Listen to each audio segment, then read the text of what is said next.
I think it's time that we sit down and have a little chat about the growing problem with AI. And I'm not talking about the problem of AI fakes, AI-led unemployment, or the usual anti-AI diatribes. I'm talking about the barely scrutinized but bizarre reaction a lot of people seem to have to anything AI. I think the many interesting aspects of how humanity seems to be struggling to cope with this encounter with AI deserves a lot more attention from us than it's been getting. In this video, we take a look at the weird ways many of us are responding to AI and uncover the underlying reasons for such defensive behavior. The first strange thing is so damn obvious that I can't believe that almost nobody seems to be talking about it. Let's just start by zooming out and taking a look at how AI has fundamentally altered the game for so many so rapidly. I'm sure you've noticed that in the last several years there's been this massive and out-of-nowhere boom in all things AI. I kid you not, we went from mediocre grammar and spelling checking tools straight to AIs capable of creative and critical writing, like it's nothing. We went from doctoring our photos with filters and whatnot straight to asking AIs, using words, to dream up whatever images and videos we want to see of ourselves or others. The business world, the arts, militaries, governments, name it. Nobody seems to be running out of places to shove some AI into. Now, given that state of the world, you'd think that people would have accepted AIs by now. They didn't. A lot of us are hell-bent on painting AI and AI-based products and services in as much negative light as possible. No matter how many years go by and how much more integrated AI systems become in our daily lives, there is no convincing these people.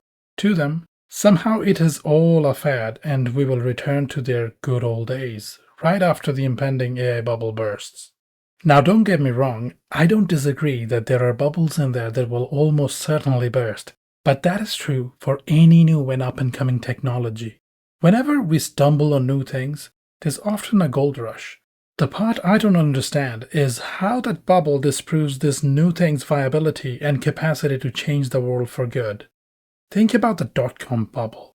Investors in the 90s poured a lot of money into endless new internet-based companies and their products and services. Long story short, it turned out that most of these companies were not ever going to be profitable, and that made the market crash. My question to you is, did the internet cease to exist as a result? Compared to the 90s, do we have fewer web-based services now or more? Do you think the internet became some retro technology that is now in the museum to be appreciated only by fans of retro tech or something? No! That is not what happened. In fact, the exact opposite is true. The modern world that we've built would be unrecognizable in the absence of contributions from all things internet. Why then do we keep hearing this incessant anti-AI ramblings from these people? Well, that brings us to the next issue. Another strange thing I'm witnessing brewing in our society is anti-AI bigotry. Yes, you have heard me right. Bigotry towards AI is the new form of biased unfairness that fuels the unreasonable demands you will see the anti-AI crowd make. There seems to be an absurd premise these people value. That premise being that if they can somehow show you that AIs can be mistaken, somehow it proves that AIs are shite. The general practice is to keep prompting AIs for responses until it eventually gives you an output where you find a mistake. Oftentimes, hilariously bad mistakes. At that point, the AI hater runs to the public or the internet with this example to conclusively prove that AIs are useless and completely unreliable. And wrong because of that one mistake. The internet being the internet, you get the like-minded folks from around the world who resonate with this finding and do the experiment themselves, and before you know it, the internet is flooded with horrible AI slop showing everyone how worthless AI is. The trouble is, none of these people seem to have thought about their anti-AI arguments for more than a few seconds. Sure, it helps us feel more confident in our beliefs to rush for validation from the like-minded ones. But the reason you are so obviously wrong is because of the simple reason that we are all like that too. Are you guys seriously pretending to have never made mistakes? Are you suggesting that human beings score 100% in every subject they study? Because in that case, we don't even live in the same universe. In fact, I would go as far as to assert that if I quizzed most people on most subjects they've learned in school, they'd not do so well.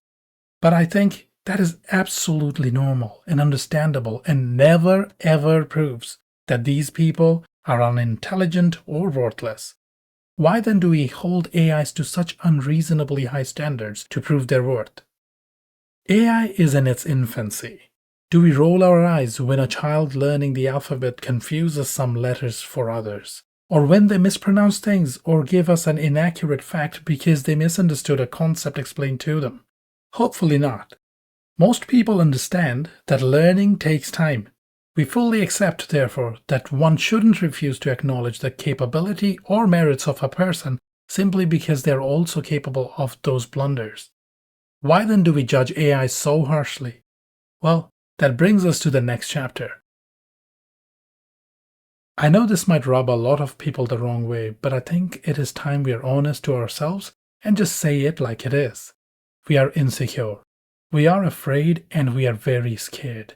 It doesn't matter whether the we here is a receptionist, a banker, an engineer, a doctor, a musician, a writer, or whatever.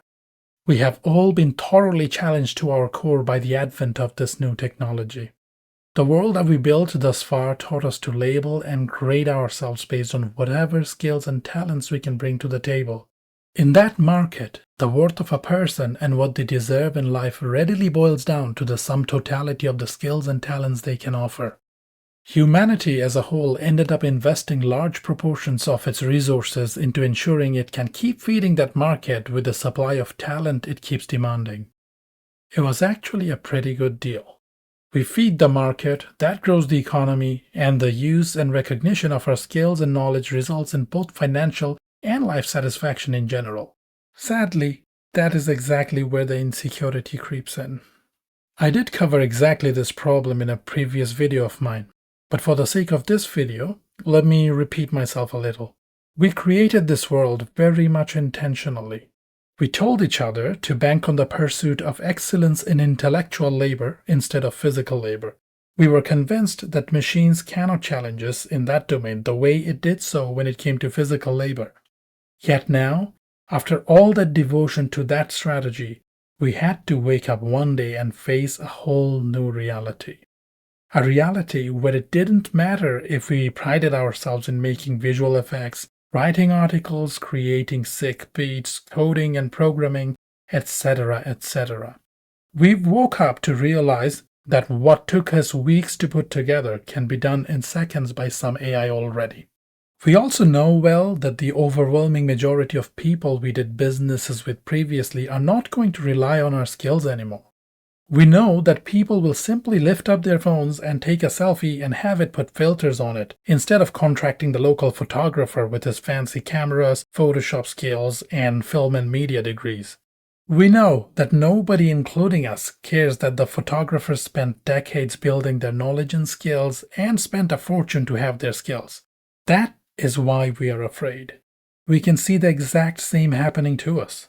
We know that most of us have invested heavily into upskilling ourselves to not only have that competitive edge in the job market, but also to feel better about ourselves and who we are. So, how are we supposed to feel if a new technology emerges and it does to the rest of us what we all did to that photographer?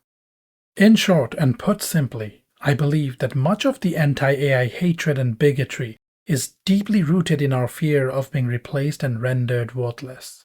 We will no longer get to invest in ourselves and upscale and trade that for financial security and reassurance of some level of respect from society. I think the wishful thinking of all the anti-AI people right now is that maybe, just maybe, if they can demonize and talk shit about AI, people will still value them the same way, in the same amount they were valued before AI started to eat their lunch. Sadly, I think that is not possible and has never been the case in the history of technology. The cat's out of the bag. Everyone already knows what's possible with AI. There is no way you're going to convince humanity to regress in your favor instead of progressing to whatever is next in their favor. While this may seem scary to some, I believe this AI boom will lead to a new focus in what humans do best, whatever that is. Much the same way that the Industrial Revolution led us to refocus on more cerebral and less physical pursuits, I believe this AI boom will lead to our jobs readjusting for something else. I'm just not sure what that something else looks like. Do you have any theories?